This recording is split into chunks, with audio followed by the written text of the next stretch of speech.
Hey guys, what is going on? Is xckj here today, bringing to you guys a video on the Shadows update notes. Now, I wanted to do a video on the new champion, and I wanted to make a video on grohk for his totem heals, but the PTS is currently down. I don't think it's supposed to be down, it's just the servers aren't working right now or whatever. They need to make little changes, so we're not able to make a video. So instead, we're going to do the next best thing, which is just go over every single thing that's going on in the patch as far as competitive stuff goes.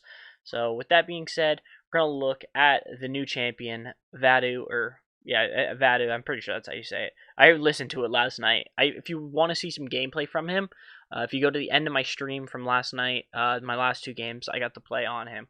So basically, he's a squishy flank, like all the other flanks, like Eevee. Same health as Eevee, basically. He throws 3 blades. When you get closer, the more blades it hit, the more damage he does, of course. His alt fire shadow bombs is pretty good.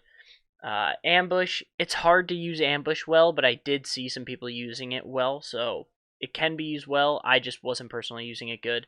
His dash, super easy to use. You just get dashes, dash in any direction, whichever way you're moving in, and you could like sidestep, dash up in the air. Pretty awesome ability. And then his ultimate Nightfall, which just stuns in a row. You can channel it to go farther. Pretty cool ult. I like it. His kit feels nice. He definitely has a skill gap to kind of get through.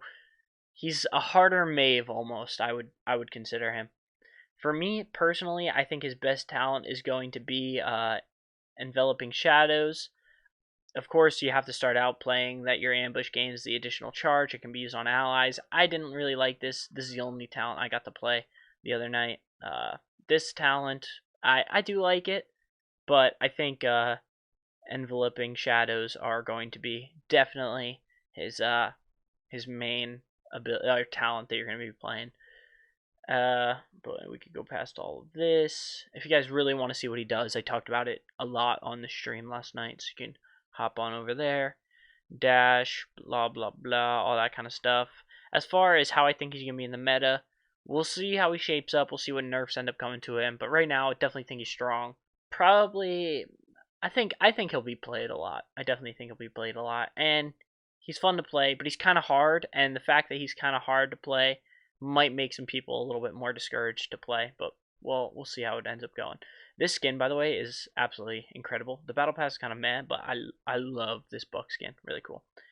Alright, moving on down. I don't really care about any of this stuff. We want to talk about some meta things. Jaguar Falls got the visual update. Looks incredible.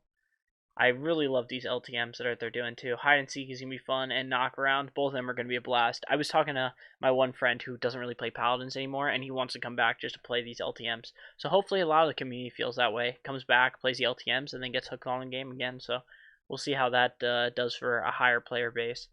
Moving down, got some mounts, gold skins, blah blah blah, chests, all this kind of stuff.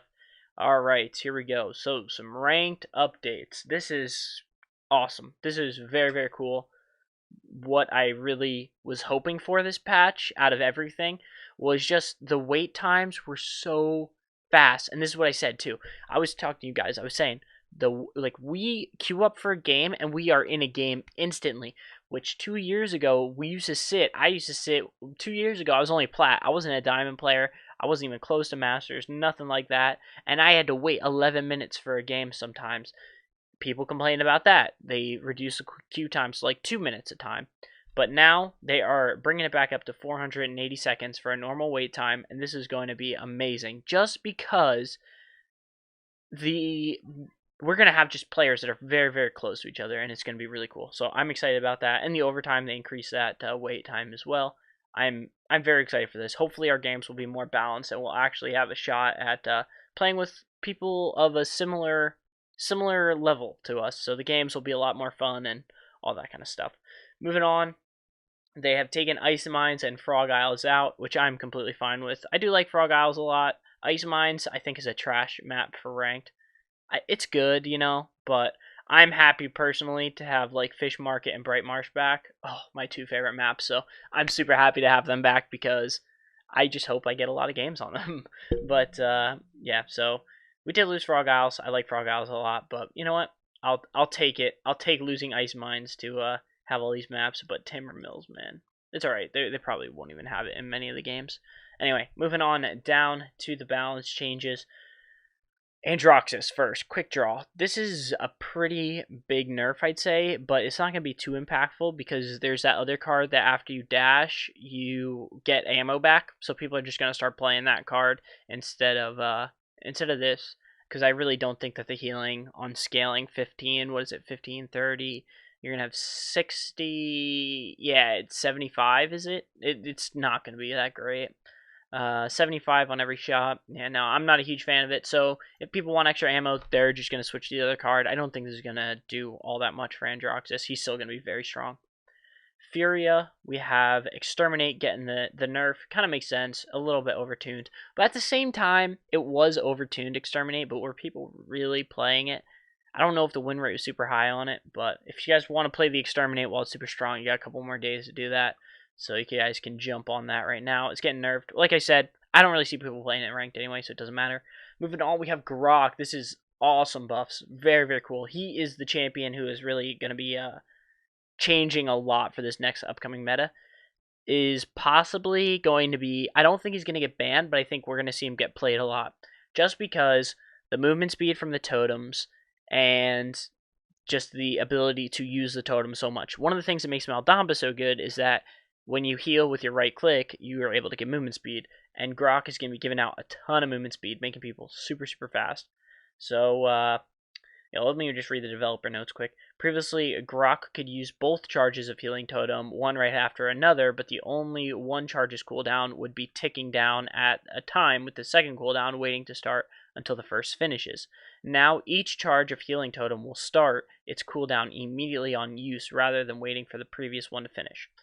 So basically, they have this little thing right here, which just shows how it used to go and how it's going to go now. So everything is going to be the same except for that last totem.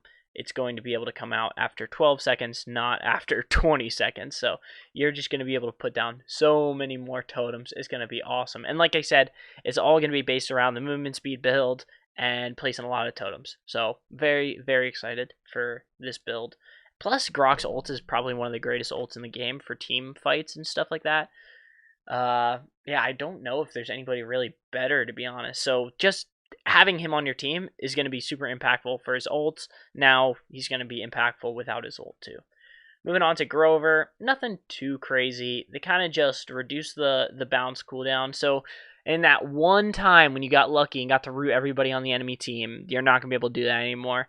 You're just going to be able to root 3 people at once. Still really strong. Not like this literally doesn't matter. This right here, the talent for deep root change, doesn't matter at all. Whatever. The only thing we want to look at is the whirlwind change right here. And honestly, this is just going to be good for those times when you try to use it and then you end up getting clapped right after using it, and now it's at 0%. You're going to have it at like, either it'll be at 100%, 80%, 90%. You're able to cancel it early. There's a lot of times where you're kind of just using your ult and then your team already won the fight and then it's kind of just going. You're going to be able to cancel it and maybe have like, 20% or whatever, but 20% left or something. But anyway, that's very cool. I like what they did with Grover. I think he's going to be a lot of fun to play. Definitely, I think this was a buff overall for him. Who cares about only being able to root 3 people? You're playing it for the reset anyway, for your heal. Moving on to Kinessa. I mean, they just nerfed her heals a little bit. Makes sense. Why is a sniper healing when they deal damage? Kind of a silly thing to have. So they kind of just tune that down a little bit. Like it. Changing her, really? Nah, not really. People weren't being like, dude, True Grit is the card that everybody has to be playing. It's whatever. So, doesn't really matter all that much. Moving on to Lex, the Hunted. So, you're just gaining a little bit less lifesteal. And I think that this is exactly what I needed. What Lex needed, because Lex was overtuned a lot. He was slaying, guys. I mean, console players, you felt the burn of Lex, and PC players felt the burn of Lex too. And the Hunted was one of the reasons why that was happening, because when you were fighting Lex and you were Lex's target, it was almost impossible to beat him.